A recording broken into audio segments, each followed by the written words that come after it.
Ah là là, quel plaisir, hein.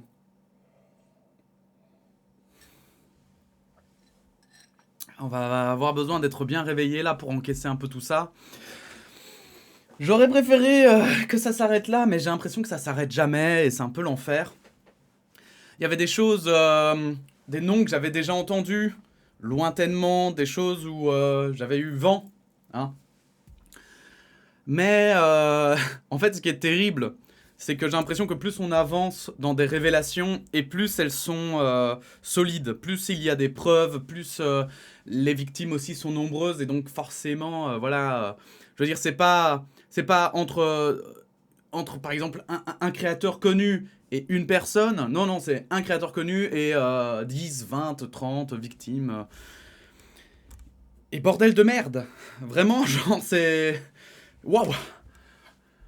Bref, avant de commencer, évidemment, trigger warning, comme on dit sur Twitter. Faites attention, on va parler d'agression sexuelle, de viol, etc. Si vous êtes sensible à tout ça, je vous conseille de ne pas regarder cette vidéo. On va un tout petit peu parler de Norman Tavo, on va surtout parler de Indepanda, puisqu'il y a un article entier sur Indepanda. Mais concernant Norman Tavo, je vous invite à aller voir la vidéo ici présente hein, du Roi des Rats, qui s'intitule Balance ton youtubeur. Alors vous n'avez pas le titre en entier parce que je suis un connard. Voilà, Balance ton youtubeur 1 sur on sait pas combien. Norman Tavo, témoignage. Alors j'avoue, il prend beaucoup de précautions quand il en parle. Il prend, voilà, il essaye d'être le plus prudent par rapport à la loi. Alors, je connais pas la loi dans les moindres recoins. Je ne sais pas. Je suppose qu'il est conseillé par un avocat. En tout cas, je l'espère. Et je vais vous laisser le titre.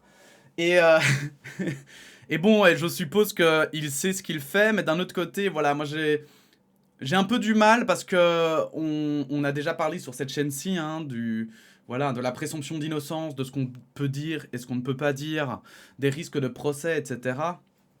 Mais je pense que quand on a une certaine notoriété aussi, parfois il faut peut-être prendre ce risque à partir du moment où on a assez en fait de preuves.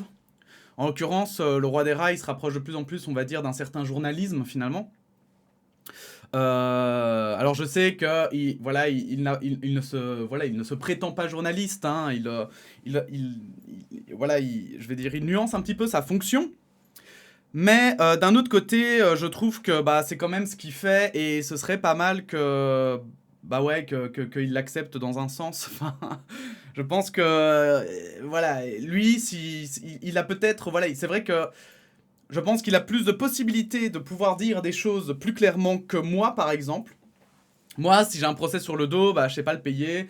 Et je suis vraiment dans la méga sauce. Alors, je ne sais pas les finances du roi des rats, mais je pense que ça pourrait être intéressant s'il en a les moyens, parfois aussi, de dire les choses telles qu'elles sont. Et je pense qu'en l'occurrence, ici, je sais plus combien il a de témoignages. Mais en plus de témoignages appuyés par des messages, appuyés par des preuves, quoi. Et même s'il n'est pas juge, évidemment, et que ce n'est pas son rôle de juger Norman et de dire quelle serait la peine qu'il pourrait avoir ou non, je pense quand même qu'il faut avoir aussi parfois le courage de dire ce que c'est, d'accepter, voilà, d'aller un petit peu au devant des informations que tu as devant toi et de pouvoir nommer les choses. Parce que à force d'être toujours aussi voilà, prudent, eh bien, je pense que, ouais, je pense qu'on, je sais pas, j'ai l'impression qu'on passe un petit peu à côté de quelque chose parfois. J'ai l'impression que ça allège un petit peu la gravité des faits. Et bref, voilà. Ça, c'était un petit peu le truc. Mais sinon, très bon témoignage. C'est très bien de les avoir mis en avant, etc. Finalement, voilà, je sais pas. Peut-être que je suis un peu pointilleux, mais pour le reste, en tout cas, la vidéo, elle est vraiment bien. Je vous conseille vraiment d'aller la regarder. Si vous voulez en savoir plus sur Norman Tavo, qui décidément, hein, décidément, a fait parler de lui et lui aussi, hein, finalement, en plus, c'était il y a pas si longtemps, c'était en 2019, je crois. Je dis peut-être des bêtises, mais ouais, c'était quand même des témoignages de vraiment il y a peu. Et c'est quand même assez trash. Donc si vous voulez en savoir plus, n'hésitez pas. En attendant, nous, on va lire cet article de Numérama qui a sorti une enquête sur Indepanda. Alors pourquoi je vous lis cette enquête? Parce que déjà, Norman Tavo, j'avais entendu le nom de loin. La vidéo, elle dure quand même 40 ou 50 minutes. J'allais quand même pas vous infliger ça. Alors qu'à côté de ça, ici, on a un article pour Indepanda. Et moi, en fait, j'avais vu le nom passer, mais je ne savais pas du tout de quoi on parlait. Et à part des vidéos qui, on va dire, parlait déjà du sujet et continuait dans le sujet, etc. J'avais pas tout suivi, du tout. Et en plus, je le regardais très peu. J'ai vu quelques-unes de ces vidéos que je dois admettre qui étaient bien réalisées. Mais au vu, au vu du scandale, bah, je pense que ça va être encore une personne qui va se retrouver finalement dans ma liste noire. Hein, dans ma liste noire des personnes à éviter.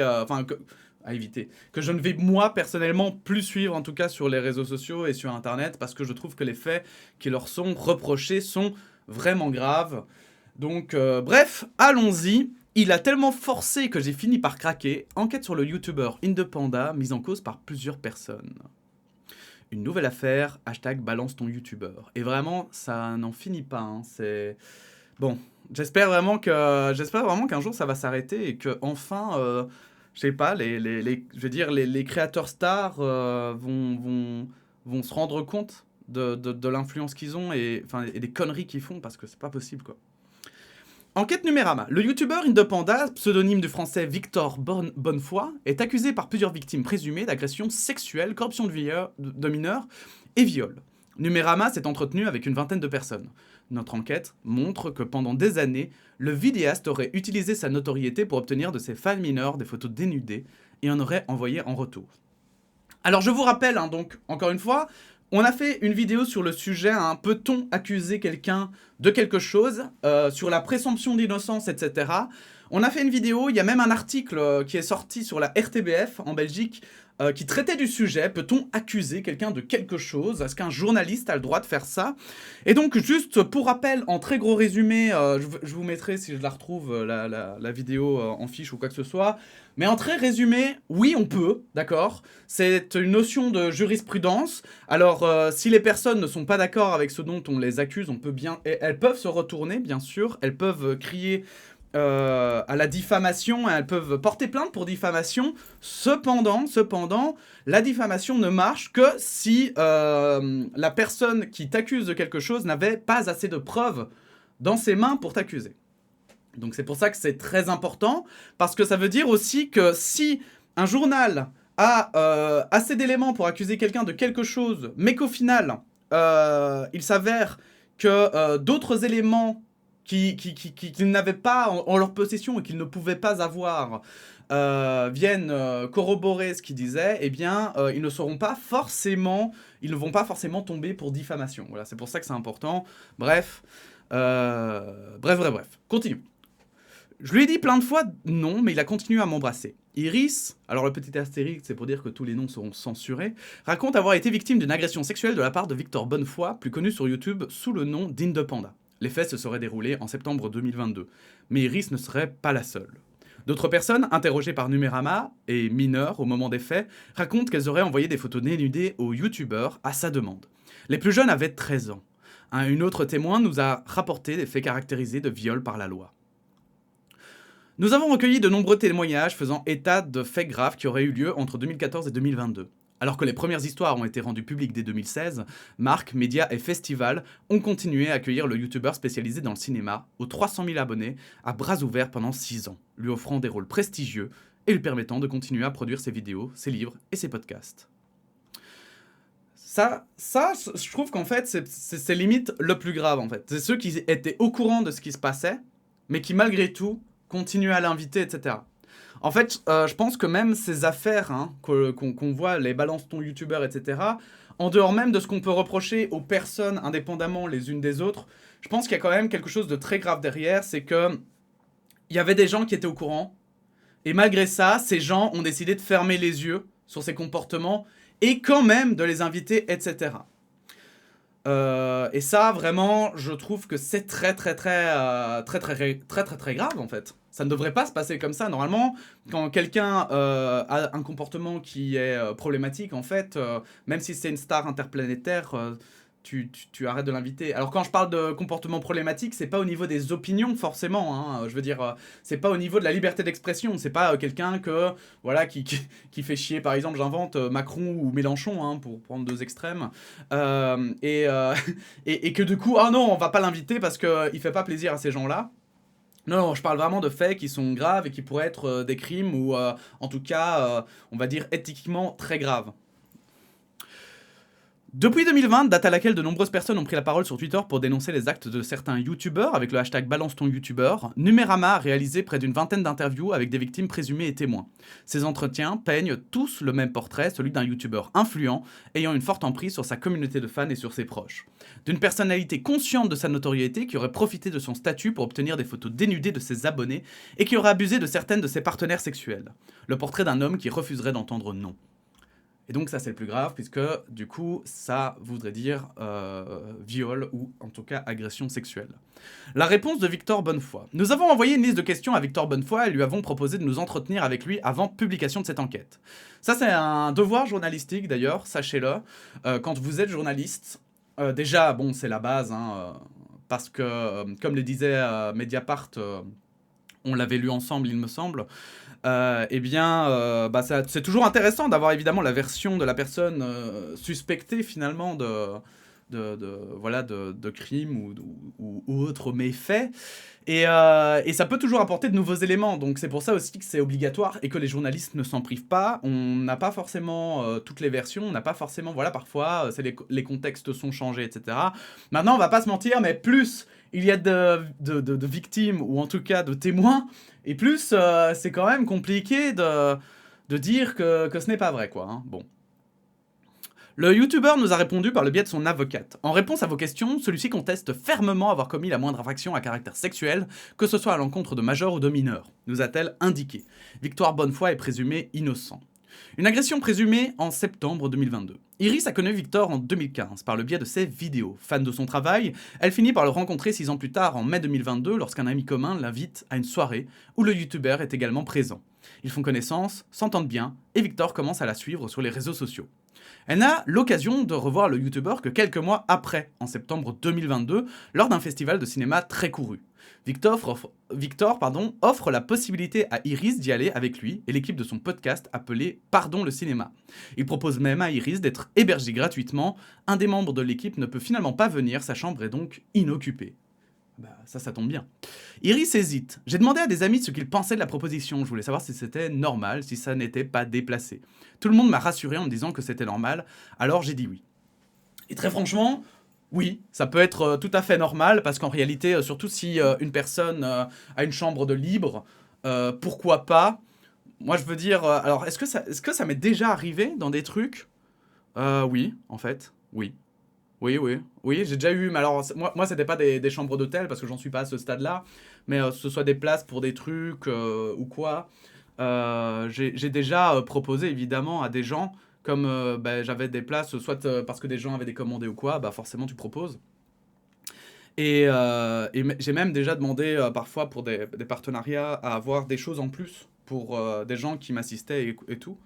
Donc oui, dans le milieu, ça se fait vraiment couramment. Et je vais dire de manière générale, je le dis pour ceux qui ne le savent pas, hein, pour ceux qui se posent la question, mais de manière générale, en fait, on va dire, quand tu vas quelque part où tu connais pas, la base, c'est juste de prévenir où tu es à quelqu'un de confiance, de dire où tu es, qu'on sache où tu es s'il se passe quelque chose. Mais à partir de là, après, normalement, les choses sont censées être plutôt safe, quoi. Bref. Louis, un des amis auxquels Iris demande conseil, est également un proche de Victor. Il confirme à Numérama ses hésitations. Iris m'a demandé si je devais suspecter Victor, et je lui ai dit qu'il n'y avait pas de souci. Je pensais qu'il voulait lui proposer une collaboration, tisser des liens. Je n'imaginais pas du tout qu'il serait capable d'agresser une femme en soirée. J'ai aidé à Iris d'y aller, confie-t-il. Je m'en veux de ne pas avoir été prévenant avec elle. Mais est-ce que la personne doit s'en vouloir elle-même, ou bien... Enfin, je comprends qu'elle s'en veuille, mais en réalité... moi je pense que c'est même plus complexe que ça, quoi. Le groupe fait la fête le soir. Lorsqu'elle part vers 3h du matin, Iris est raccompagnée à l'hôtel par Victor. Ce n'est qu'une fois arrivé devant leur chambre qu'Iris aurait senti l'ambiance changer. Il me dit qu'il a oublié sa carte d'hôtel, et il me demande s'il peut venir dans ma chambre passer le temps. Je le préviens tout de suite qu'il ne va rien se passer entre nous. On rentre dans ma chambre et au bout de 2 minutes, il me saute dessus. Il m'embrasse et même si je dis non, il essaye de me convaincre de coucher avec lui de manière très lourde. Il était vraiment sur moi, je n'arrivais pas à bouger. C'était très malsain parce que je l'admire, mais je ne voulais pas du tout que cette soirée prenne cette tournure-là. J'ai senti qu'il pouvait vriller. J'ai vu dans son regard un truc qui changeait, et ses gestes sont devenus plus fermes. Ce n'est qu'au bout de quelques minutes que j'ai réussi à le pousser et à le virer de ma chambre. Il a fini par partir en râlant très fort, vexé, en disant que j'étais folle, déclare-t-elle à Numérama. En même temps, non, c'est non, hein. Je veux dire... Après, moi j'ai déjà lu des arguments de gens, et je trouve ça assez étrange, hein, qui disent « Oui, mais alors, on peut plus rien faire, parfois c'est un jeu, etc. » Alors oui, moi j'ai déjà eu des jeux avec mes ex où effectivement, voilà, il y a un côté un peu où on joue, mais c'est à chaque fois des personnes que je connaissais très bien, quoi. C'était pas des filles que je voyais pour le premier soir. Ça m'est jamais arrivé. En fait, c'est des filles que je connaissais, et d'ailleurs, il y avait une certaine limite quand même. C'est-à-dire que, ok, non, peut-être une fois ou deux même, allez, on va dire, vous voyez, dans un espèce de non mais oui. Mais voilà, il y avait toujours cette règle que si à un moment donné, genre, c'était non, vraiment non, et qu'en fait, il n'y avait pas de jeu, que c'était juste une mauvaise interprétation, parce que ça arrive, ça on est tous d'accord, ça arrive parfois de mal interpréter, et ben c'était juste non, et puis basta, quoi. Et il n'y avait pas de malaise et tout, et ça c'était la règle qu'on s'était mise, évidemment. C'est que, bah ouais, juste quand c'était non, bah c'est non. C'est juste que voilà, bah du coup, on le disait clairement, bah non, j'ai pas envie maintenant, et puis, point, et puis ça se finissait là, en fait. Voilà. Mais voilà, moi c'est déjà arrivé aussi parce qu'il y a des gens qui disent oui, mais on peut plus rien faire, on doit demander des contrats et tout. Mais les gars, enfin je sais pas, hein, mais en fait, je crois que ces gens n'ont jamais essayé en fait de demander un consentement clair. Parce que moi, ça m'arrive à chaque fois dans mes relations de demander clairement, mais t'es sûr, t'es d'accord, c'est bon quoi. Et même si effectivement parfois ça peut faire un peu bizarre et tout quand on commence. La réalité, c'est que, en fait, non, c'est pas tue l'amour. Il y a pas de tue l'amour, en fait, à demander. Mais t'es sûr? C'est ok, quoi. Il y a même un côté un peu mignon, en fait, de juste valider que tout est bien, qu'on est bien, etc. Alors, parfois, c'est évident, hein. Parfois, faut pas forcément le demander clairement. Parfois, la personne, naturellement, te montre qu'elle a envie, effectivement. Mais moi, ça m'est déjà arrivé, et on m'a déjà dit, bah oui, bien sûr, tranquille, quoi. Mais... j'ai jamais eu une fille qui a fait « Oh putain, tu m'as demandé si je voulais, ah bah non, non, alors du coup, non, c'est bon quoi. Ah, j'ai plus envie, hein. Oh là là, t'as demandé mon consentement, bah merde, hein. Alors on arrête ici, hein. » Genre, essayez, vous allez voir, c'est pas un truc de fou, hein. Je vous jure, hein, c'est tout à fait normal, et même au contraire, c'est même plutôt prévenant, et c'est plutôt apprécié de juste être sûr que la personne en face de vous, vous interprétez pas mal ce qu'elle veut. Enfin, je veux dire, il y a même derrière tout ça, pour moi, c'est vraiment, voilà, je vous le dis vraiment, hein, ça me dépasse complètement, parce que pour moi, il y a même quelque chose derrière où, en fait, moi, enfin, imaginez même que sans le demander, il y a toujours un doute qui plane. En dehors même de tout ce qui est criminel, etc. Putain, mais ça craint de coucher avec une femme qui n'a pas envie de vous. Ça craint, c'est nul en fait. Genre, je veux dire, c'est pas attirant, ça donne pas envie en fait.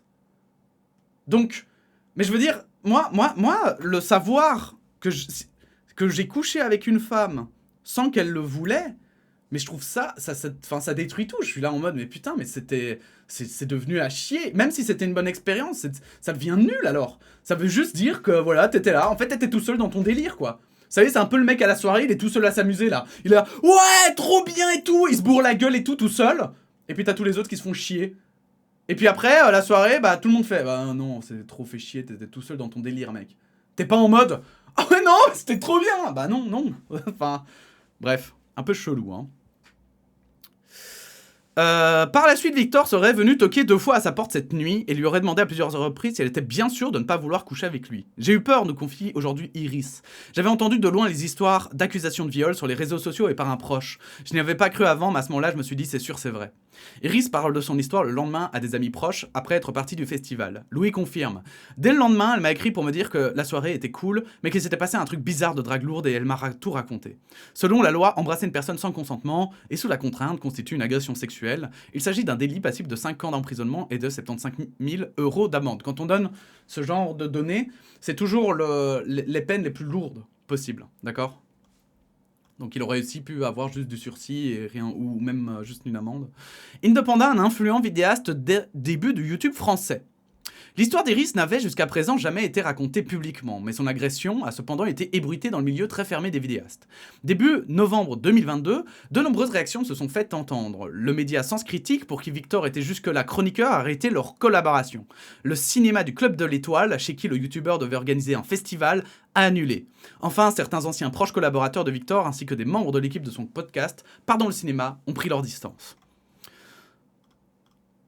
Si vous voulez lire évidemment le communiqué, tous les liens sont en description comme d'habitude. Leurs messages publiés sur Twitter ont donné lieu à une nouvelle vague de témoignages, cette fois-ci aux conséquences directes, car depuis des années, des déclarations de victimes présumées de Victor étaient publiées à intervalles réguliers sur le réseau social. Mais jusque-là, Victor Bonnefoy n'avait jamais été inquiété. Indepanda n'est pas aussi connu que d'autres youtubeurs français, même s'il fait partie de la première vague des vidéastes en ayant commencé en 2012. Sa chaîne est tout de même forte de plus de 300 000 abonnés, et il a fait partie des premiers français de la plateforme à se spécialiser dans le cinéma. Il bénéficie de plus d'une grande influence dans le milieu YouTube, grâce à des collaborations avec des poids lourds du secteur, dont Mathieu Sommet, François Teurel et Antoine Daniel. Mathieu Sommet, je sais plus comment s'appelle sa chaîne, parce que je la suivais plus. Enfin, je la suivais pas, du tout, en fait. Bref, c'est pas LFG, un truc comme ça, là, je sais plus. J'avais dit un mot par vidéo que j'oublie, vous le mettrez en commentaire, évidemment. François Teurel, c'est évidemment le fossoyeur du film, et Antoine Daniel qui est maintenant streamer, bien sûr, hein, et qui faisait avant les What the Cut. Les conventions, lieu de rencontre avec ses fans. Victor Bonnefoy a des fans extrêmement dévoués, nourris par la proximité qu'il entretient avec eux. D'ailleurs, oui, pour la parenthèse, parce qu'il parle des 300 000 abonnés, et on peut se dire que c'est pas très beaucoup, le nombre d'abonnés veut pas forcément dire grand-chose en réalité, surtout aujourd'hui, parce qu'il y a des chaînes qui ont 300 000 abonnés, mais des fans qui sont à fond derrière. Je pense notamment à Nexus 6, hein, qui a réussi à faire des dingueries en termes de financement participatif, alors qu'ils ont aussi que 300 000 abonnés, je pense. Et inversement, il y en a qui en ont des millions, et j'ai plus l'idée en tête, mais j'avais vu sur Twitter passer ça. Il y en a qui ont des millions et qui n'arrivent pas à financer leur projet, même quand c'est beaucoup moins que d'autres. Hein. Et donc, ça montre à quel point, en fait, voilà, c'est vraiment... Finalement, le nombre d'abonnés aujourd'hui, je pense, ne veut plus vraiment dire grand-chose. C'est surtout, voilà, les actions, hein, le fait qu'ils soient derrière ou pas, hein, qui est vraiment important. Même si, évidemment, dans le marketing, les chiffres, on aime ça. Hein. Il l'a notamment beaucoup cultivé lors des conventions, ces salons dans lesquels sont invités youtubeurs et artistes. C'est lors de ces événements, alors que d'autres vidéastes semblent inaccessibles, qu'Indepanda a le plus côtoyé ses fans. Victor venait faire ses pauses clopes avec nous, il nous faisait la bise, se souvient Manon, qui l'a croisé plusieurs fois. Il y a quelque chose qui est attirant chez lui, il a un vrai charisme, raconte aussi Elvire. Quand on le voit, on se dit c'est un mec sympa, il a l'air hyper cool, et c'est le piège, on a envie de le croire et de lui faire confiance. Mais en fait, c'est pas un piège. Enfin, je veux dire, en fait, le piège, c'est que normalement, ça devrait pas être un piège. C'est ça, en fait, le truc. C'est que normalement, ces gens-là, ça devrait vite se savoir après, je sais pas moi, 2-3 problèmes. Ça devrait se savoir. Parce que des gens comme ça, il en existera toujours. On est d'accord. Il en existera toujours. On pourra jamais les prévoir, sauf si on lit dans le temps et l'avenir. Mais on pourra jamais les prévoir, quoi. Donc, mais par contre, moi, je crois que c'est un devoir dans les milieux. Enfin, je veux dire, dans les milieux, dans quels qu'ils soient, hein, que ce soit au boulot, que ce soit dans la culture, n'importe quoi. Je pense que c'est important, en fait, qu'à un moment donné, ces comportements soient condamnés et qu'on arrête vraiment de sponsoriser des gens. Enfin, je veux dire, sponsoriser, je le pense dans un sens hyper large, hein, d'être derrière des gens et d'aider, de solliciter des gens qui sont hyper problématiques comme ça. C'est pas normal, en fait. Parce que sinon, ces gens se remettent jamais en question. Et attention, je dis pas que les gens doivent jamais avoir de deuxième chance. Moi, personnellement, bah voilà, je pense que tout le monde a droit à une seconde chance. C'est pour ça que je suis pas non plus forcément pour la prison, etc. Moi, je pense que c'est des choses... je suis plus pour l'apprentissage, quoi. Mais je pense que l'apprentissage, ça doit se faire aussi par le biais de montrer que non, ces comportements ne sont pas normaux. Et en fait, et que ça peut pas continuer comme ça. Mais c'est aussi pendant l'une de ces conventions qu'une agression aurait eu lieu. Noah a rencontré Victor lors de la Cavicon de Nantes en 2015. Noah, qui a alors 14 ans, n'avait pas encore fait son coming out trans et se genrait au féminin. Il était accompagné de ses parents et d'une amie à lui. Après être passé une première fois avec sa famille, Noah retourne sur le stand d'Indepanda sans ses parents. À l'époque, la mode, c'était les daddy boobs, décrit-il aujourd'hui au téléphone. Qu'est-ce que c'est que ce truc? J'ai eu hyper honte à ce moment-là, je ne me sentais pas bien du tout. La pratique consistait pour les youtubeurs à signer leur nom sur la poitrine de leurs admirateurs. Victor était fan de ça, il en faisait beaucoup, se souvient Noah. Victor aurait détaché la robe de Noah sans attendre son approbation, signé sur sa poitrine et fait l'éloge de ses seins, avant de s'exclamer en criant « C'est pour ça qu'on fait vidéaste, pour voir les poitrines des fans », raconte Noah. J'ai eu hyper honte à ce moment-là, je ne me sentais pas bien du tout, confie Noah aujourd'hui. Le youtubeur aurait pourtant été conscient de son âge. Noah lui aurait dit qu'il était âgé de 14 ans, suite à quoi il aurait simplement répondu « Oh ça va, Victor Bonnefoy. » Oh ça va, hein. Ouais, c'est qu'un chiffre, hein, merde, hein. Ce sont 2 chiffres, mais c'est qu'un nombre. Oh putain, quoi. Bon, déjà, on est d'accord quand même que signer sur les seins des femmes, ça se faisait dans les années 90. Mais c'était déjà ringard dans les années 2000, non? Ou alors c'est moi qui suis trop progressiste. Je sais pas. Bon, en plus, c'est quand même cringe. C'est quand même ultra cringe. C'est ultra cringe. Purée. Parce que autant s'il le savait pas... voilà, moi, c'est toujours un truc. Hein, c'est pour ça que moi, personnellement, sur mon stream, j'ai toujours été hyper prudent. Parce que je ne sais jamais l'âge des personnes, en fait. Et de manière générale, de toute façon, je pense que on n'a pas à juger des gens, et parfois, il y a les gens, ça les intéresse pas que tu leur dises qu'ils sont beaux ou pas. Enfin, voilà. Il y a encore quelqu'un qui m'a dit... oui, j'ai une amie, je l'ai complimentée, j'ai dit que je la trouvais jolie, en fait, aujourd'hui.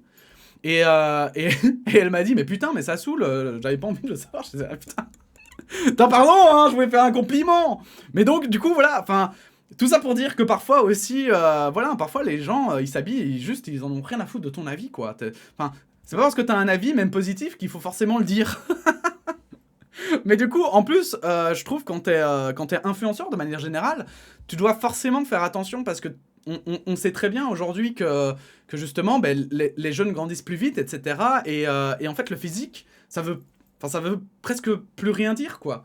Et du coup, s'il l'avait pas su, éventuellement, on aurait pu un peu négocier en se disant, peut-être que voilà, il s'est dit qu'il avait une fille de 20 ans, je sais pas, face à lui, j'en sais rien, hein, je vois pas le physique de la personne, mais là, en sachant son âge, c'est hyper cringe, quoi.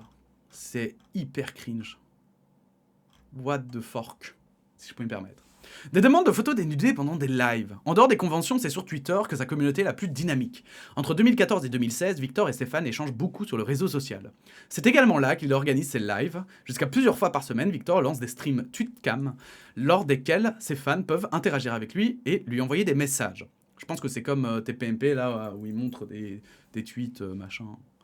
Lors de ces directs, Victor se lève, parle des films qu'il a vus et interagit en direct avec ses fans. Lorsqu'on arrivait, il nous accueillait en disant nos noms, comme si on était de vieux amis. Il faisait attention à nous, il nous complimentait. Pour des jeunes souvent mal dans leur peau, se faire remarquer par quelqu'un qu'on admire autant, forcément ça fait tomber beaucoup de barrières, se souvient Manon. Mehdi se rappelle quant à lui que les lives étaient en général le soir, il faisait ça en mode radio libre, en répondant à des questions posées par ses fans, parfois sur des sujets très intimes comme sur l'automutilation. Il instaurait une ambiance de confiance. Et ça, d'ailleurs, ça a toujours existé parce que moi, maintenant, ça fait 5 ans que je fais du stream sur Twitch. Et ça fait très longtemps que ça existe. Hein, ça fait très longtemps que ça existe. Et d'ailleurs, moi, j'avais un peu un problème au début, d'ailleurs, à citer les noms des gens pour les remercier parce que je trouvais que c'était un peu faire du fanservice. Et j'avais un peu peur de ce truc de donner trop d'importance à des gens et un peu de profiter parfois d'éventuelles faiblesses, en fait. Pour pouvoir, on va dire, peut-être gagner plus d'argent. Parce que du coup, quand quelqu'un s'abonnait, j'avais très peur qu'il y ait des gens qui s'abonnent juste pour qu'on dise leur nom. Et je peux vous le dire aussi d'expérience, parce que moi, je suis pas connu du tout, hein, je suis pas connu du tout. Mais je peux déjà dire que d'expérience, que voilà, j'ai déjà vu des gens qui m'admiraient outre mesure. Enfin, dans le sens où, je dis outre mesure parce que par rapport à moi, ce que je voyais de mon travail et de ma situation, etc., il y avait vraiment quelque chose déjà de beaucoup trop grand. Il y avait déjà quelque chose parfois, ouais, c'est ça, un peu surestimé comme ça. Et donc ça, déjà, c'était moi, donc il y a 5 ans, donc c'était pas non plus il y a hyper longtemps. Mais donc, heureusement, quand j'ai commencé à streamer, c'était à peu près la fin de ça, en fait. Et c'est pour ça que maintenant, aujourd'hui, justement, je lis les pseudos, etc. en mode m'en fous. Parce qu'aujourd'hui, il y a beaucoup moins cette culture de mettre en avant des gens, voilà, de dire leur nom juste pour avoir plus de fric. Maintenant, les gens s'en foutent un petit peu parce qu'ils savent très bien qu'on peut lire leur nom comme on veut et qu'en vrai, ça veut tout et rien dire. Mais c'est vrai qu'en fait, avant, au tout début, c'était même pour moi, je me souviens quand on me disait qu'on pouvait, que quand on donnait, il y avait parfois des gens très connus qui pouvaient dire ton nom, j'étais en mode oh, mais quoi? Mais attends, comment ça? Mais c'est dingue! Et donc c'est pas déconnant de se dire qu'effectivement, il y a des gens qui ont pu être influencés, surtout à l'époque, quoi. Il y aurait aussi nourri une ambiance sexualisée. Entre deux questions sur les scarifications ou sur un sujet très grave, Victor envoyait son snap aux gens et leur disait de lui envoyer des nudes, des photos dénudées. Continue Mehdi. Plus de 10 témoins que Numérama a interrogés s'accordent sur ce point, dont un ancien proche de Victor qui a depuis coupé les liens avec le youtubeur. Dites entre deux sujets hyper graves. Maintenant que l'ambiance est vraiment à chier, allez-y, envoyez-moi des photos. Putain, mais...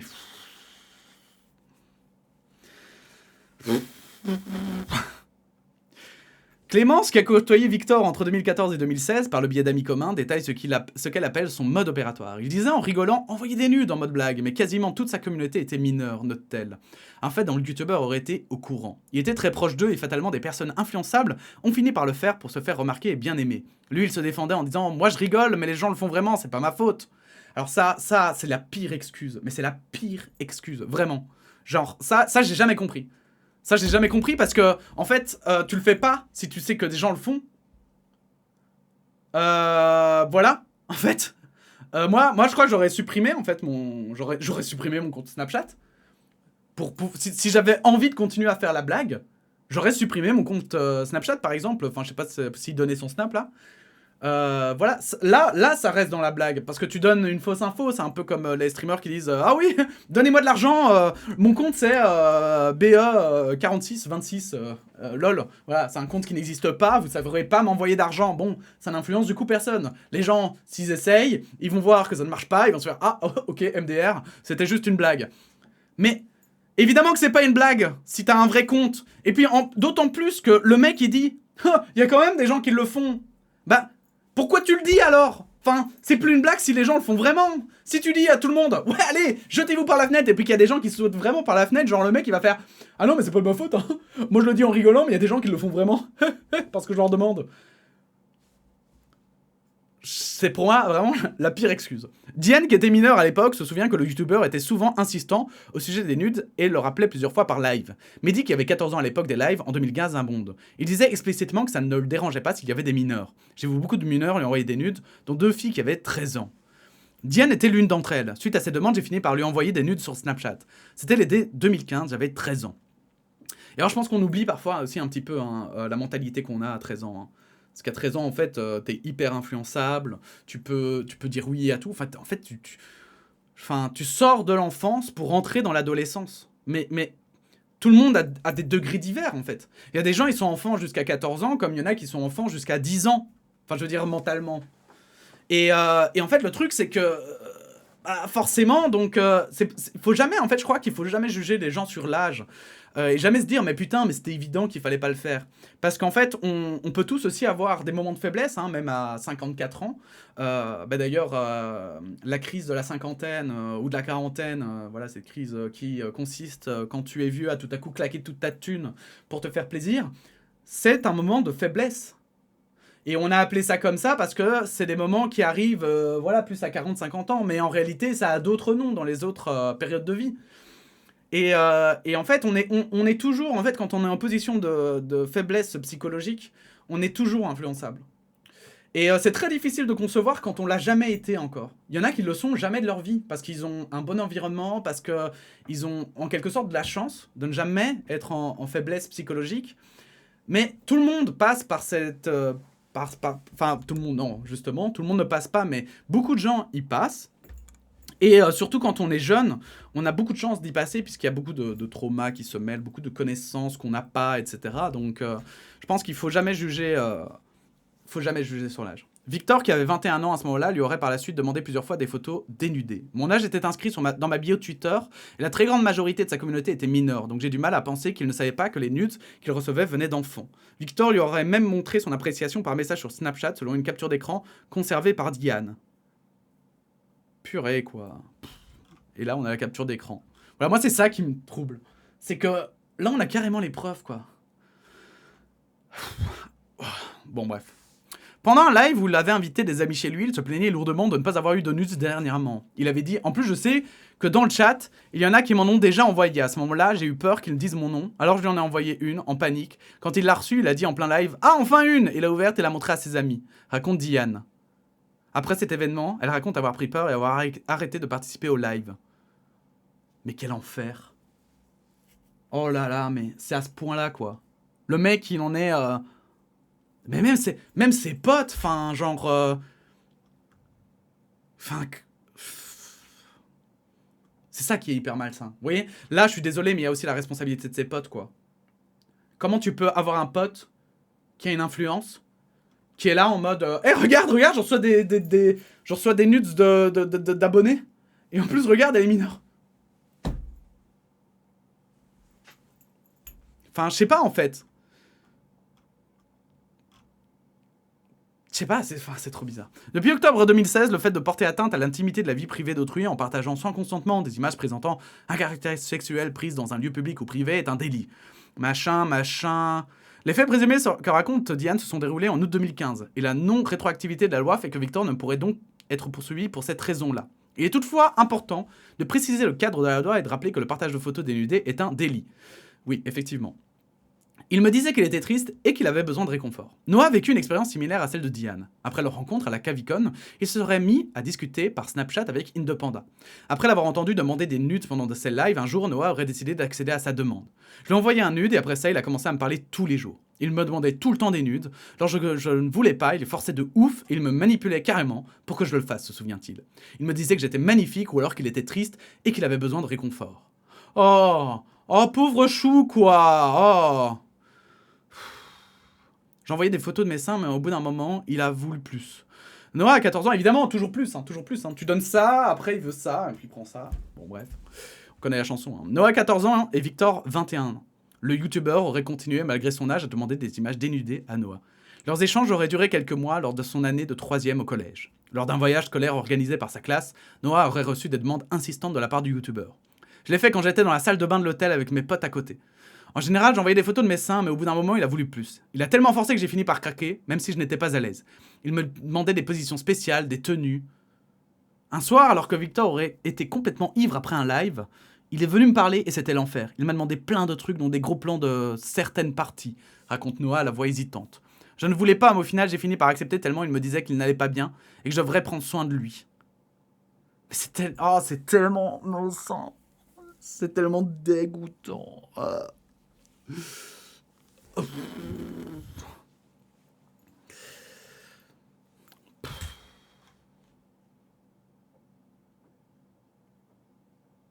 Purée, quoi. Bon, bref. Continuons. Hein. Le youtubeur aurait ensuite commencé à envoyer des nudes en retour. Noah se souviendrait tout particulièrement d'une photo qui aurait été envoyée alors que le youtubeur était dans son bain. On voyait visiblement son pénis, raconte Noah. Je me rappelle d'une fois où Noah était venu en panique nous parler parce que Victor venait de lui envoyer une photo de lui dans son bain sur laquelle son pénis était visible, confirme Célia, une amie de Noah interrogée par Numérama. On était choqués. On a tous commencé à se demander si c'était volontaire ou non, si cet homme de plus de 20 ans avait vraiment envoyé son entrejambe à notre pote de 14 ans. Mais c'est tellement cringe. Putain. Oh là là. Violette aurait également envoyé des nudes à Victor alors qu'elle avait entre 14 et 15 ans, et qu'elle aurait encore été au collège. À cette époque-là, le youtubeur avait 20 ans. Les deux se seraient écrits pendant quelques mois, et Violette, par pression sociale, aurait commencé à lui envoyer des photos dénudées. Il est très très content d'en recevoir, et il me le faisait savoir, ajoute-t-elle.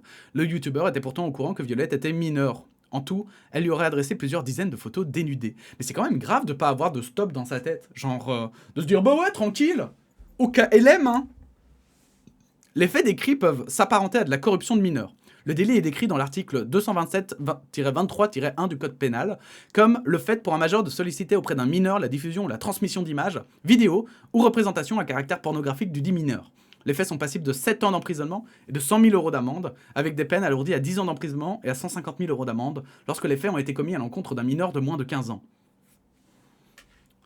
Il risque gros, hein. Comme quoi, il risque là vraiment très très gros, hein.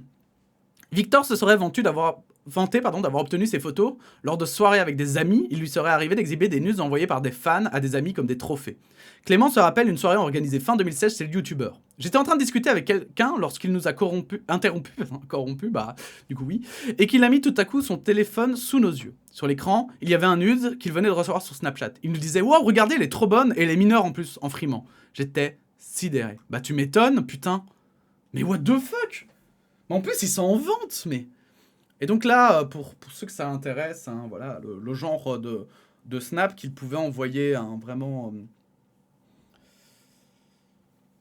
Donc, on rappelle à des mineurs, hein. Voilà, parce que ça, en soi, voilà, bon, dans un autre contexte, pourquoi pas, mais... Il m'a sauté dessus. Les demandes de photos dénudées à ses fans ne se seraient calmées qu'en 2016, lorsque Sacha publie une première accusation de viol sur les réseaux sociaux. Jointe par téléphone, Sacha explique avoir connu Victor en 2012 par des amis communs. Après s'être mutuellement dragués, les deux se seraient vus à Lyon lorsque Sacha est venu passer plusieurs jours chez le youtubeur. Les deux auraient eu plusieurs relations sexuelles consenties jusqu'à la fois où Victor l'aurait violée. Ce soir-là, Sacha serait parti se coucher plus tôt que Victor, encore occupé sur son ordinateur. Le youtubeur l'aurait plus tard réveillé brutalement et l'aurait forcé à coucher avec lui. Il m'a sauté dessus, m'a déshabillé de force. J'ai dit non plusieurs fois, j'ai argumenté en disant que j'étais fatigué, que je voulais dormir, mais il l'a quand même fait. Raconte aujourd'hui Sacha à Numerama. En 2016, après la publication de Sacha sur les réseaux sociaux, Victor s'était exprimé sur Tumblr, expliquant qu'il n'avait commis aucun des actes qui lui étaient reprochés. Aucun. Bon après, à un moment donné, ça devient compliqué, quoi. Vous voyez ? Moi, c'est ça, en fait, le truc. C'est qu'il y a un moment donné où t'as les victimes qui ont carrément des screens et tout. Bon, ces screens, ils les ont pas sortis de leur yonf, quoi. Il y a un moment donné, bah, soit tu sais l'expliquer comment ils l'ont eu, par exemple, j'en sais rien, moi, quelqu'un, je sais pas, une ex qui a leak plein de photos de toi dans lesquelles tu disais des trucs pareils et qu'en fait, voilà, c'est accessible à tout le monde. Soit c'était pas accessible à tout le monde et ces personnes ont ça, mais ils sont les seuls à avoir ça, et puis en fait, mec, t'es juste... Enfin, je suis désolé, hein, mais il y a un moment donné, peut-être qu'il faut dire les termes aussi, quoi. Enfin bon, on est nombreux à avoir été bernés. Les victimes présumées de Victor ne sont pas les seules à parler de manipulation. Ses anciens proches racontent aujourd'hui avoir été, pendant des années, aveuglés, convaincus par le youtubeur que les accusations à son encontre n'étaient pas fondées. William, qui a compté parmi les amis de Victor pendant un temps et qui a depuis coupé les ponts, se souvient de cette période. Lorsque le témoignage de Sacha a été publié sur les réseaux sociaux en 2016, Victor aurait tout fait pour le discréditer. Il a réussi à convaincre énormément de monde en présentant Sacha comme une personne peu fiable qui avait de la rancune contre lui. Il a fait circuler dans notre groupe un dossier avec de nombreux échanges entre lui et Sacha pour montrer que l'accusation était bidon et qu'elle cherchait juste à lui nuire. On l'a cru. Un mécanisme qui aurait permis à Victor de former autour de lui un groupe soudé, prêt à le défendre sur les réseaux sociaux coûte que coûte. À partir de ce moment-là, on était convaincus que tous les autres témoignages venaient de proches de Sacha, ou bien on se disait que c'était des gens qui voulaient gratter de la gloire et du buzz. Aujourd'hui, j'ai honte d'avoir pensé ça, admet William. On est nombreux à avoir été bernés. Et en fait, il faut jamais parce que vous connaissez jamais vos amis à 100%. Enfin, même si c'est vos amis, hein, je suis d'accord, hein, et on a envie de les croire. Mais c'est pour ça en fait que l'esprit critique insiste là-dessus, c'est qu'il faut toujours se baser sur les faits parce que oui, malheureusement, les faits, il y a que eux qui ne mentent pas. Après, leur interprétation peut être différente en fonction de chacun. Mais c'est vrai qu'il faut vraiment être prudent avec ça. Et même quand ce sont des accusations sur des proches et tout, il faut jamais défendre corps et âme aveuglément. C'est ça que je veux dire. C'est qu'il faut toujours se poser la question, ne pas avoir peur d'ouvrir les yeux, ne pas avoir peur de confronter aussi les personnes et de leur dire mais si t'as fait ça, c'est grave. De leur proposer aussi d'assumer, moi je pense. de proposer d'assumer et de le dire, hein, parce que parfois aussi, voilà, tout le monde peut faire des conneries. Et les gens qui font des conneries, on peut les aider que si elles acceptent qu'elles ont fait une connerie, en fait. Voilà, et à ce moment-là, déjà, c'est un pas, en fait. C'est déjà un pas. Mais une personne, en fait, qui n'a... Enfin, pas beaucoup d'explications. Alors après, il faudrait voir les arguments qu'il a utilisés pour expliquer tout ça. Mais quoi qu'il en soit, quand il y a plusieurs... Voilà, parce que là, du coup, ça partait de une personne, on va dire, dont ses amis avaient une justification, une personne qui, visiblement, pouvait être rancunière. Mais ça sert à rien de juste virer d'un revers de la main toutes les autres accusations, en fait. Il faut toujours prendre, une par une, les accusations. Et c'est pour ça, hein, que le travail, d'ailleurs, de débunkage est plus long que le travail d'accusation, souvent. C'est parce que, effectivement, ça prend du temps, en fait, de vérifier une information qu'on vous donne. Et c'est pour ça qu'on dit à chaque fois, quand on affirme quelque chose, il faut toujours avoir des preuves. Parce que comme ça permet directement de regarder les preuves et de dire, ok, elles sont valables ou elles ne sont pas valables. Et de pouvoir parler sur une base. Mais quand on affirme quelque chose sans preuve, ça veut dire qu'alors c'est à l'autre partie, en fait, de chercher comment croire ça ou ne pas croire, etc. Et là, ça devient beaucoup plus complexe. Même son de cloche chez Louis, qui a connu Victor plus tard, en 2018. À ce moment-là, les accusations de Sacha sont toujours en ligne et des rumeurs circulent. On a parlé tous ensemble et Victor a tout nié. Il nous a dit qu'il y avait des rumeurs qui circulaient sur lui parce qu'il y avait des gens qui ne l'aimaient pas. Lui laisse le bénéfice du doute. Mais quand Iris lui raconte en 2022 ce qui se serait passé dans sa chambre d'hôtel après le festival, l'accusation contre Victor et les rumeurs à son encontre prennent une autre tournure pour lui. C'est horrible parce qu'évidemment, on perçoit les choses différemment quand ça arrive à quelqu'un de son entourage, analyse-t-il. Louis coupe immédiatement les ponts avec le youtubeur. Donc visiblement, il était fort quand même pour se dédouaner, puisque tout le monde l'a cru. Il donne une version en son honneur en disant que c'est Iris qui l'a invité dans sa chambre et que c'est elle qui l'a chauffé. Dès son retour du festival, Victor aurait lancé la machine pour faire passer sa version pour la vraie. Une partie du groupe apprend assez rapidement qu'il s'est passé quelque chose pendant le festival. Victor est confronté et il donne une version en son honneur en disant que c'est Iris qui l'a invité dans sa chambre et c'est elle qui l'a chauffé, explique Louis. Victor en veut pour preuve un échange qu'il a eu par message avec Iris le lendemain de l'agression et qui montre selon lui que tout va bien entre eux deux. Victor m'a envoyé un message en me disant « J'espère que ça va », indique Iris à Numérama qui a pu consulter une capture d'écran de l'échange. Encore sous le choc et ne sachant pas quoi faire, Iris répond de manière évasive. Victor a montré cet échange à ses proches pour se justifier, prouver qu'elle allait bien, confirme Louis. Après ce bref échange, Iris n'a plus jamais parlé à Victor. Je l'ai bloqué partout, sur tous les réseaux sociaux. Je me suis barricadé, parce que j'avais peur de sa réaction et que je savais que tout ce que je lui enverrais pourrait être utilisé contre moi. Donc voilà, c'est vraiment ça le truc en fait. C'est aussi ne pas se baser que sur un fait. Un fait ne suffit pas, en fait, à dédouaner ou à complètement accuser quelqu'un. C'est toujours, en fait, une accumulation de faits qui permet... Et c'est pour ça, en fait, que c'est très triste. Mais il y a des gens, parfois, je vais dire comme ça, hein, mais on dit toujours, en fait, que les criminels qui ont fait un seul crime dans leur vie sont très durs à attraper, parce que justement, en fait, ils en ont fait un seul. Je pense, par exemple, à des meurtriers qui ont tué une personne. En fait, ils ont fait un meurtre, et puis s'il n'y a aucune preuve sur les lieux qui prouvent qu'ils pouvaient être là, etc., impossible de trouver des choses qui concordent pour pouvoir amener à suspecter cette personne. Et c'est là où ça devient difficile, en fait. Et c'est pour ça qu'en fait, il faut toujours se baser sur plusieurs faits, et pas juste sur un seul, pour pouvoir... Avant de pouvoir se faire une opinion, on va dire.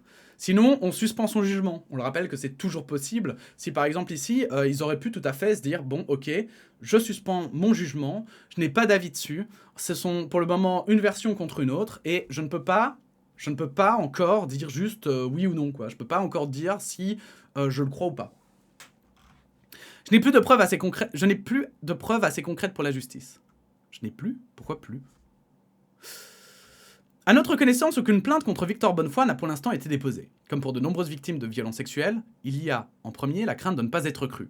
Je n'ai plus de preuves assez concrètes pour la justice, regrette aujourd'hui Noah. Honnêtement, je ne veux pas me retrouver face à des gens qui possiblement ne me croiraient pas. Je veux laisser cette histoire derrière moi, et l'idée d'être devant des policiers, la justice, qu'on me demande le moindre détail sur ce qu'il s'est passé, tout ça m'angoisse. Il reste en effet aujourd'hui peu de documents matériels. Les échanges sur Snapchat ont été supprimés automatiquement et les témoins n'ont pas gardé de copie d'image qu'ils auraient envoyées ou reçues. Les vidéos en direct réalisées à l'époque par Victor n'ont pas été enregistrées et ne peuvent pas être revisionnées. Le site de Tweetcam est désormais inaccessible, tout comme celui de Hitbox, qui aurait également été utilisé par le YouTuber pour des streams. De même, le compte Twitter d'Indepanda est quasiment vide. Après avoir été fermé pendant un temps, il est dorénavant ouvert mais abandonné. Tous les anciens tweets de Victor ont été supprimés sauf un message « Allez plutôt voir des films ». Mais alors ces captures d'écran, elles viennent d'où? Excusez-moi, mais... mais... alors... Mais en fait, oui c'est ça, les captures d'écran ne suffisent pas, évidemment je pense, pour la justice à pouvoir le mettre... voilà, l'accuser. Maintenant, cependant... c'est pour ça qu'on dit toujours aux victimes, hein, bien sûr, d'aller porter plainte. C'est parce qu'en fait, parfois la justice peut admettre la culpabilité aussi, s'il y a assez de témoins hein, pour assurer... Voilà, en fait, il faut bien avoir conscience qu'il n'y a pas que les preuves en justice. Il y a aussi, voilà, les témoignages, en fait, ils ne sont pas crus quand t'es tout seul, là, et que c'est parole contre parole. Parce que c'est impossible pour n'importe qui de dire qui a raison et qui a tort. Par contre, si vous avez contre vous 15 personnes qui n'ont aucun lien les unes avec les autres et qui vous accusent de quelque chose, je peux vous dire que vous êtes vraiment dans la merde. Parce que, alors, à part si vous avez prouvé un lien entre ces personnes, c'est mort. C'est mort. Donc, enfin, c'est mort. C'est pas forcément mort, mais vous êtes dans la sauce parce que le juge peut décider que c'est suffisant pour vous suspecter de quelque chose et donc pour vous mettre une peine. Alors, vous n'aurez peut-être pas la peine la plus lourde, mais... vous serez peut-être condamné quand même. Noah, qui aurait reçu des photos de la part de Victor, n'a pas pu conserver de capture d'écran. À un moment, j'ai screené quelques passages de conversation pour envoyer à mes potes parce qu'on parlait beaucoup de ça. Victor m'a engueulé. Il m'a demandé à qui je les envoyais et il m'a dit de ne pas recommencer. J'ai dit à mes potes que j'allais arrêter de leur montrer ce qu'il se passait. Noah aurait par la suite supprimé les captures d'écran. A l'inverse, Victor ne se serait pas gêné pour pour prendre des screenshots, pardon. Il a screené beaucoup de nudes de moi, indique Noah qui a vu des notifications sur Snapchat. À Clémence, le youtubeur aurait expliqué qu'il gardait les photos que ses fans lui envoyaient et qu'il aurait téléchargé exprès une extension Snapchat afin que les personnes ne soient pas notifiées lorsqu'une capture d'écran était prise. Et oui, j'avais un ami qui avait ça. Un seul, d'ailleurs, je crois. Et il m'avait montré, effectivement, j'avais fait le test avec lui. Il m'avait dit, regarde, et j'avais essayé. Et effectivement, ça existait. Victor Bonnefoy n'est pas le premier youtubeur mis en cause pour harcèlement, corruption de mineurs ou violence sexuelle. Le vidéaste Experiment Boy, auquel Numérama avait consacré une enquête en 2020, aurait pendant des années profité de sa notoriété pour demander à des jeunes fans de lui envoyer des photos dénudées. Plus récemment, le célèbre humoriste, c'est relatif quand même, faut le trouver drôle pour ça. Pardon, excusez-moi, oh, ça va, on peut rigoler, hein. On peut rien dire aujourd'hui. Norman a été placé en garde à vue à la suite d'une enquête pour corruption de mineurs et viol à la suite d'un témoignage publié sur Instagram et de plusieurs plaintes. Aujourd'hui, les victimes présumées que Numérama a interrogées se disent soulagées de voir que leurs témoignages ont été entendus. C'est super que les choses bougent enfin, même si c'est tard, estime Sacha. C'est assez libérateur, même si c'est un peu frustrant de voir qu'il a fallu beaucoup d'efforts de la part des victimes pour qu'on arrive à ça. Mais le plus important est fait, juste Shell. C'est génial qu'il n'ait plus le pouvoir de faire de nouvelles victimes. La dernière fois que Victor Bonnefoy a pris la parole sur sa chaîne YouTube, c'était en octobre. Dans cette vidéo intitulée « Pourquoi je fais moins de YouTube ?», il explique perdre des abonnés à chaque fois qu'il fait des vidéos. Il dit également, à la fin, être en dépression depuis plusieurs mois et parle de son mariage qui arrive. Il explique avoir entamé une psychothérapie et termine « Je vous encourage à vous faire aider si vous allez mal, ce que j'essaye de faire. Je pense qu'on a toujours à un moment le temps et l'opportunité d'essayer de devenir meilleur, pas tant pour les autres, mais surtout pour soi-même. » Et ça, et en vrai, ça, vous savez quoi ? Moi... je pense que c'est même parce que je trouve qu'à force, les vidéos peuvent se ressembler. Mais je trouve qu'en fait, ici, on a en fait une vraie conclusion qui est probablement différente des autres. Je pense qu'en fait, c'est vrai. Je pense qu'il a raison. Je pense qu'en fait, vous savez, quel que soit le crime, quelle que soit la condamnation ou non, hein, d'ailleurs, hein, mais quels que soient les actes que les personnes aient faits, l'idée, toujours dans la société, c'est de pouvoir se réadapter, se réorienter. Les êtres humains, ils sont pas infaillibles. Si on était infaillibles, nous serions des dieux. Et je peux vous dire qu'on ne serait pas en train de se faire chier sur cette fucking planète qui est en train de se bousiller toute seule, avec notre grande aide, et qu'on ne serait pas comme des cons à se demander ce que pense l'autre, ce que moi je pense, etc. La dépression n'existerait pas. Il y aurait tout un tas de problèmes, genre des Monsieur Poutine n'existeraient pas non plus, hein, des Vladimir Poutine, des guerres n'existeraient plus, voilà. Donc tous ces faits-là, en fait, montrent que nous ne sommes juste pas des dieux, on est des êtres humains. Et en tant qu'être humain, évidemment, bah oui, on a des soucis, on a des soucis qu'on doit corriger, on essaie de s'améliorer constamment. Il y a des moments où on est des gros cons, il y a des moments où on a des éclairs de génie. On a tous eu des moments où on était plus malin dans la vie, des moments où on est plus con. Et en fait, c'est pas grave, c'est pas ça le plus grave, en fait, hein. Ce qui est grave, c'est de rester là-dedans. Ce qui est grave, c'est de rester figé dans ses idées. Ce qui est grave, et d'ailleurs, c'est ce que j'essaye d'éviter avec cette chaîne, et que je crois que vous aussi, vous regardez cette chaîne pour les mêmes raisons. C'est parce qu'on veut pas tomber là-dedans. On ne veut pas tomber dans un truc où on serait juste persuadé qu'on a raison. On serait juste en mode, ah ben on n'évolue plus jamais. Et si on a fait des conneries, on l'accepte pas et on n'avance pas. Et on s'enferme en fait dans le mensonge et dans finalement allez, je vais dire, dans l'aveuglement, en fait. Et parce que c'est là où on n'évolue plus. Et pour moi, c'est ça qui est très important, c'est que les victimes soient évidemment, que les victimes, parce que les victimes ont toujours, en fait, des aspects où, du coup, voilà, ces personnes ont probablement, ça a impacté leur vie, et c'est normal. C'est à elles, évidemment, qu'il faut penser en premier, parce que c'est elles, il faut s'assurer qu'elles soient bien. Parce que les personnes, voilà, mais je dis les personnes, mais tous forcément, c'est très rare en tout cas, mais tous, souvent, on a fait des conneries dans la vie qui se sont répercutées sur d'autres et qui ont blessé des gens. Et en fait, c'est pas tant le... Voilà, je vais le dire comme ça, mais ce qui est important, c'est que ces gens se redressent en premier, en fait. C'est que finalement, l'impact qu'on a eu, parce que souvent, on n'a pas envie d'être méchant. On n'est pas méchant par plaisir d'être méchant. On n'est pas méchant juste parce que tout à coup, on s'est dit, ah ben ce matin, c'est parti, je vais niquer la vie de 3 personnes juste pour le plaisir. Encore une fois, il y a des gens qui sont comme ça, mais ce sont des exceptions, finalement, dans l'espèce humaine et dans l'humanité. Et donc, je pense vraiment que, quoi qu'il arrive, en fait, d'ailleurs, c'est pour ça aussi qu'on publie, que ces articles sont publiés, etc. C'est pour permettre, en fait, aux victimes d'être reconnues comme telles et qu'elles puissent, en fait, avancer et tourner la page, elles, en premier, dans leur vie. Mais après, il faut jamais oublier, évidemment, que les personnes qu'on accuse, hein, je veux dire que ce soit Norman, que ce soit... on a parlé aussi de Dirty Biology, on a parlé de plein de gens ici, hein, on parle de Indepanda...